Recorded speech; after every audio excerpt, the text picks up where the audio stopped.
उसको सब कुछ सिखाता रहूंगा।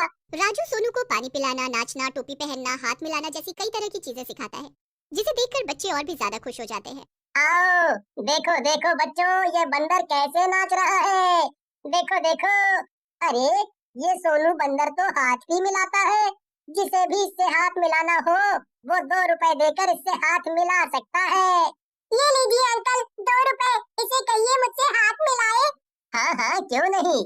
सोनू, इससे हाथ मिलाओ। अंकल, ये लीजिए 2 रुपए। इसे कहिए मुझे टोपी पहनाए। सोनू, इस बच्चे को टोपी पहना। चल। राजू ने सोनू को जो भी सिखाया था, सोनू ने उसको काफी अच्छी तरह से पेश किया, जिस वजह से आज राजू के पिता की अच्छी कमाई हो गई थी। अरे राजू, आज सोनू ने तो कमाल ही कर दिया। तूने इसको जो जो सिखाया था, उससे बच्चे बहुत ही खुश हो गए और आज तो कमाई भी बहुत अच्छी हुई है। अरे वाह सोनू, शाबाश। बाबा, मैं इसे और भी चीजें सिखाऊंगा, जिससे बच्चे और भी ज्यादा खुश हो जाएंगे। ठीक है ठीक है, अब चलो खाना खा लो। राजू और सोनू की जोड़ी जैसे दो भाइयों की जोड़ी जैसी लगती थी। राजू जैसे जैसे बड़ा होता गया, वैसे वैसे उनकी दोस्ती और भी ज्यादा गहरी होती चली गई। अब राजू खुद सोनू के साथ मिलकर खेल दिखाता था। देखा दोस्तों, कितना सयाना है ये बंदर। आप में से जो भी इसके साथ हाथ मिलाना चाहता है, वो 5 रुपए देकर हाथ मिला सकता है। चल सोनू, तैयार हो जा, पहन ले अपनी टोपी। सोनू और राजू की जोड़ी काफी मशहूर हो चुकी थी। कई सारे गांव वाले अब उन्हें शादियों में और त्योहारों में बुलाकर राजू सोनू का बंदर का खेल देखा करते थे, जिससे राजू की काफी अच्छी कमाई हो गई थी। जब से तुम दोनों ने खेल दिखाना शुरू किया है, हमारे तो भाग ही खुल गए हैं। क्यों राजू के पिताजी? सही कहा तुमने जानकी। हमने कभी नहीं सोचा था कि हमारा खुद का घर होगा और हम सुख से रह पाएंगे।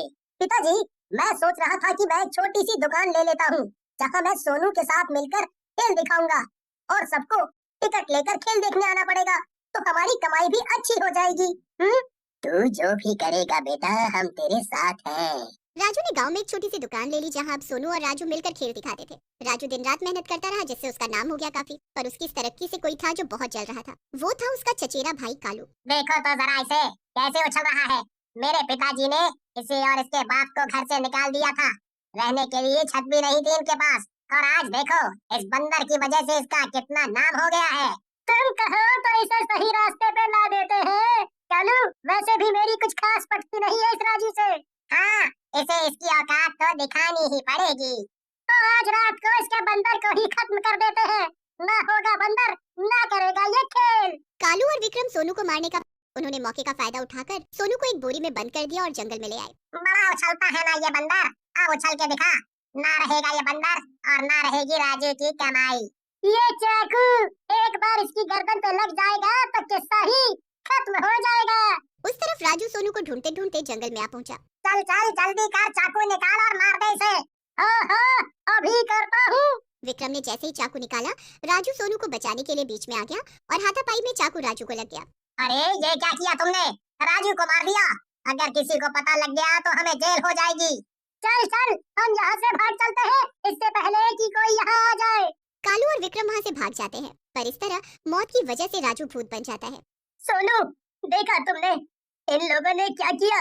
सोनू, एक तुम ही हो जो मुझे देख सकते हो, इसलिए अब तुम्हें ही इन लोगों से मेरा बदला लेना होगा।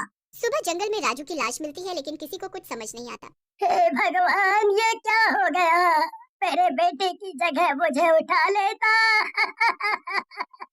माँ, बाबा, मैं यही हूँ और जिसने हमें ये दुख दिया है, मैं उसे छोड़ूंगा नहीं। सोनू, यहाँ आओ, चलो मेरे साथ। अब हम उन्हें असली बंदर का खेल दिखाते हैं। राजू और सोनू कालू और विक्रम के पास जाते हैं। सुन, ये बात किसी को पता नहीं चलनी चाहिए, पर उस बंदर ने तो हमें देख लिया था ना। वो क्या कर लेगा हमारा? मैं बहुत कुछ कर सकता हूँ वैसे कालू। ये बंदर बोल कैसे रहा है? क्यों, डर लग रहा है? मुझे तो लगता है इसमें राजू का भूत आ गया है।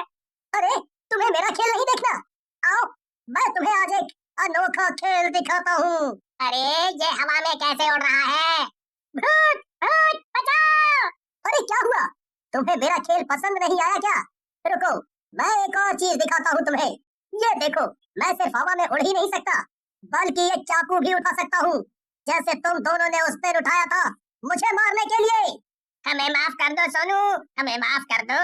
हाँ हाँ, हमें माफ कर दो, हमें जाने दो। तुमने उस दिन मुझे जाने दिया था क्या? तुम दोनों ने मेरे भाई राजू को मार दिया और वहाँ से भाग गए। जब तक तुम सबके सामने ये कबूल नहीं करते कि तुमने ही राजू को मारा था, तब तक मैं तुम्हारा पीछा नहीं छोड़ूंगा।